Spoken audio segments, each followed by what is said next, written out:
Hey y'all, hey, so I'm back at it again. This video is just to show you that there's sometimes I don't get quite as fluid of a soap batter that I would like. And in this particular instance, I wanted to try and make my soap in this glass container. It also shows why I like to use my crock liner instead of a glass container because I don't want to say it because I want you guys to guess to see if you can tell what happened here on this soap or why I ran into the problems that I ran into. However, I did go about making this soap, and this is that one time that I learned from. I'll never use another glass container like this in particular. I will always use my crock liner or a stainless steel pot. But you'll see that I did ultimately beat or whip this soap into submission because that's literally what I had to do. Because as you can see here, the trace is very, very thick. But what I'm looking for here is for the batter to break, or what I call break. But when you're looking at the batter, it will actually start to separate while you're stick blending. And that's how I know I'm moving on into the next step for what I'm looking for in the fluid hot process soap making steps. So because here I am trying to force it because it's not going.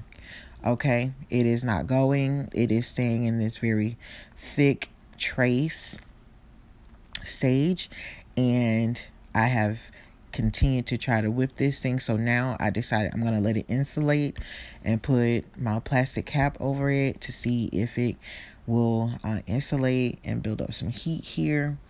And as you can tell, you don't really see any steam or anything coming off into the plastic cap. So I'm doing my best to be patient to try to wait on it. But it was one of my most frustrating batches, to say the least. But I stayed persistent with it, and I work with it. But you can see it even got to the point. See how stiff it is? I still kept stick blending it. And I actually had to stick blend it. And if someone knows, can you tell me in the comments why I am stick blending it still, even though it is that thick? Would you have given up by now? What would you have done by now? Because there's several steps I can take besides doing what I'm doing here to speed this process up. Can you tell me in the comments? But for my own whatever, I just wanted to see if I could get it to push through. Okay? And as you can see, it's so stiff, it's shifting around in the bowl. So, yeah. And it looks like it won't ever transition or change. But as you can see, you see the steam now on the cap, on the plastic cap. You see the steam now. So that lets you know that it is progressing. Okay? So we'll just watch here what happens. Can you see the change? How the batter did break, and it went from looking really creamy now to what they call applesauce, or more translucent, I guess. So that lets you know that it is going through this saponification process. But this particular soap, it gave me a run for my money. But it was an easy fix. But I know I won't use this particular container again at all to do my fluid hot process soap making. So looks like it went back stiff, right? But it's actually just about done here.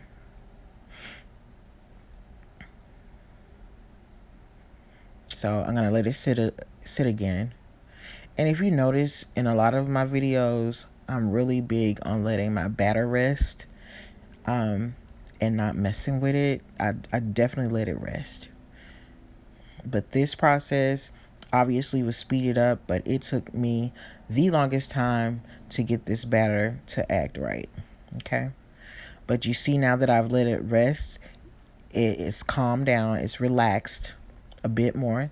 It's relaxed. So now the soap is actually finished, because you can tell that it's more in the Vaseline stage. So now I'm going to move forward with what I need to do with this soap. And I'm just checking the temperature, which is something I should have did way earlier in the beginning of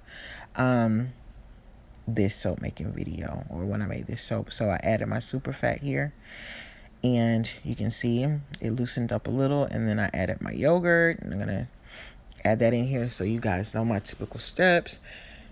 And so now it's loose. It's a loose batter. It's not as fluid as I would like. I added the fragrance, so we have a color change here. Again, like I said, this particular batch was giving me a run for my money. However, it did, the color did come back to what it was regular. So it's really like I'm adding color here, so that's going to be pink, and then the other is going to be a yellow. And at this point, I've had it up to here with this soap, to be honest, guys, because I have been working at this for a very long time. As you can see, that I had to whip the batter into submission, so I'm ready to be done. Okay, and I am just about done. But this is my I believe it's my pink grapefruit soap bar.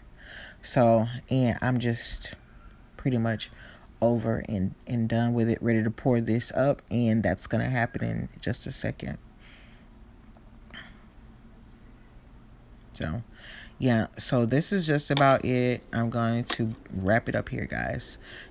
Let me know what you think in the comments below. Thanks for watching my video, you all. Oh, and don't forget to let me know what you think my issue was in the comments. Bye.